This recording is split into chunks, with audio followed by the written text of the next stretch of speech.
नमस्कार दोस्तों, आज मैं आपको धर्मराज जी के नेम की कहानी सुनाने जा रही हूँ। प्रेम से बोलिए धर्मराज जी की जय हो। एक बार की बात है, एक नगर में एक राजा रहता था। उसकी दो रानियाँ थीं। छोटी रानी राजा को अति प्रिय थी क्योंकि वह बहुत सुंदर थी और पैसे वाले घर की थी। बड़ी रानी इतनी सुंदर नहीं थी और साधारण राशि परिवार से थी। एक बार बड़ी रानी राजपुरोहित के कहने पर धर्मराज जी की कहानी सुनने का नियम लिया।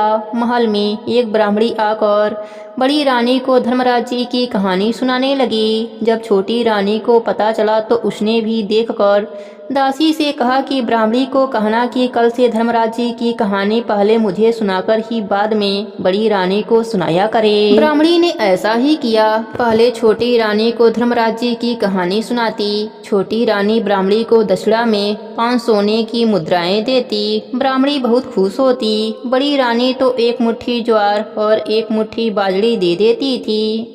अब ब्राह्मणी दोनों रानियों में भेदभाव करने लगी। ब्राह्मणी छोटी रानी को बड़े ही धीरे धीरे और अच्छे से धर्मराज जी की पूरी कहानी सुनाती क्योंकि वह उसे 5 सोने की मुद्राएं देती थी, जबकि बड़ी रानी को जल्दी जल्दी और अधूरी कहानी सुनाकर चली जाती थी। जब एक दिन बड़ी रानी ने ब्राह्मणी से कहा कि हे देवी, आप आराम आराम से धर्मराज जी की कहानी सुनाया करो और पूरी सुनाओ। इस बात पर ब्राह्मणी बड़ी रानी पर क्रोधित होते हुए बोली कि मुझे घर पर बहुत काम होते हैं, आप मुझे दक्षिणा भी अच्छा नहीं देती हैं।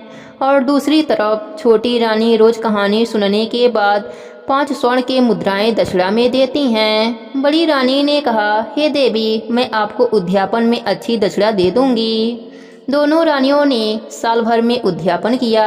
छोटी रानी ने खूब धूमधाम से उद्यापन किया। बड़ी रानी 2 जोड़े ब्राह्मण और ब्राह्मणी को भोजन कराकर उद्यापन किया। उधर छोटी रानी ने ब्राह्मणी को दक्षिणा में बहुत सा धन दिया। ब्राह्मणी धन पाकर बहुत खुश हुई। ब्राह्मणी फिर बड़ी रानी के पास दक्षिणा मांगने गई। बड़ी रानी सोच में पड़ गई कि मैं इसे दक्षिणा में क्या दूं। तभी उन्हें याद आया कि उनकी माँ ने उन्हें एक लाल रंग की सच्चे गोटे की जड़ी की साड़ी दहेज में दिया था। बड़ी रानी ने वही साड़ी ब्राह्मणी को दे दिया। ब्राह्मणी सच्चे गोटे की हीरे मोती से जड़ी की साड़ी पाकर बहुत खुश हुई। बड़ी रानी ने ब्राह्मणी से कहा कि यह साड़ी यहीं से बांधकर अपने घर जाओ। ब्राह्मणी ने साड़ी पहन ली और महल से जाने लगी तो छोटी रानी ने देखा। छोटी रानी ने दासी को भेजकर ब्राह्मणी को महल में बुलवाया और ब्राह्मणी से पूछा कि बड़ी रानी ने दक्षिणा में तुम्हें क्या दिया है। तब ब्राह्मणी ने कहा कि सच्चे गोटे की सच्चे हीरे मोती से जड़ी की साड़ी बड़ी रानी ने मुझे दक्षिणा में दिया है। छोटी रानी ब्राह्मणी से कहा कि अब तुम जाओ। यह सब देखकर छोटी रानी आग बबूला हो गई। वह भवन में जाकर बैठ गई।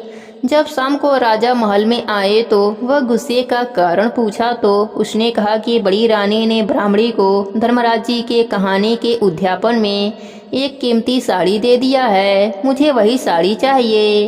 राजा ने कहा कि हे रानी, वह साड़ी तो उनके मायके वालों ने उन्हें दिया था।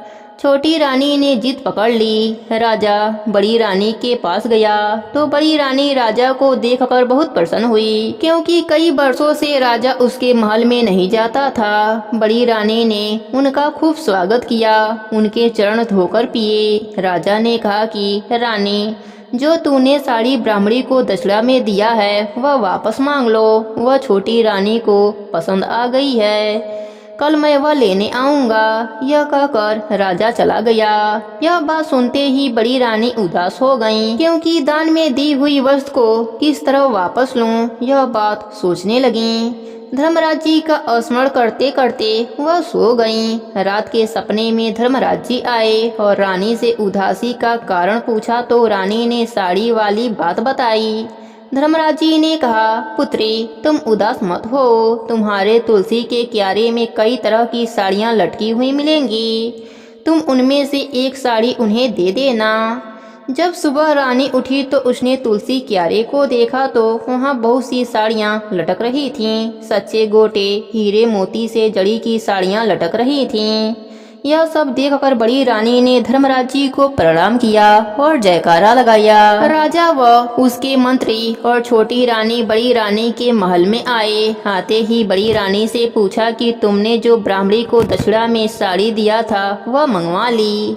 तब बड़ी रानी ने राजा, मंत्री और छोटी रानी को तुलसी क्यारे के पास ले गई। बोली, महाराज, जो भी आपको इनमें से साड़ी चाहिए वह आप छोटी रानी के लिए ले लीजिए। राजा, रानी और मंत्री यह देखकर आश्चर्यचकित रह गए। राजा ने पूछा, रानी, यह सब कैसे हो गया? तब बड़ी रानी ने सारी बात बताई। राजा को अपनी गलती का एहसास हुआ। उसने बड़ी रानी से माफ़ी मांगी। छोटी रानी ने भी बड़ी रानी को गले से लगा लिया और अपने किए की माफ़ी मांगी। फिर राजा ने दोनों रानियों को अपने साथ रख लिया।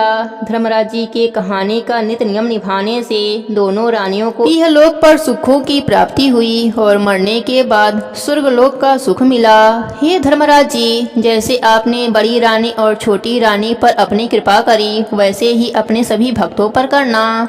सबके नित्य नियम को पूर्ण करना। कहानी अधूरी हो तो पूरी करना, पूरी हो तो मान रखना। प्रेम से बोलिए धर्मराज जी की जय हो।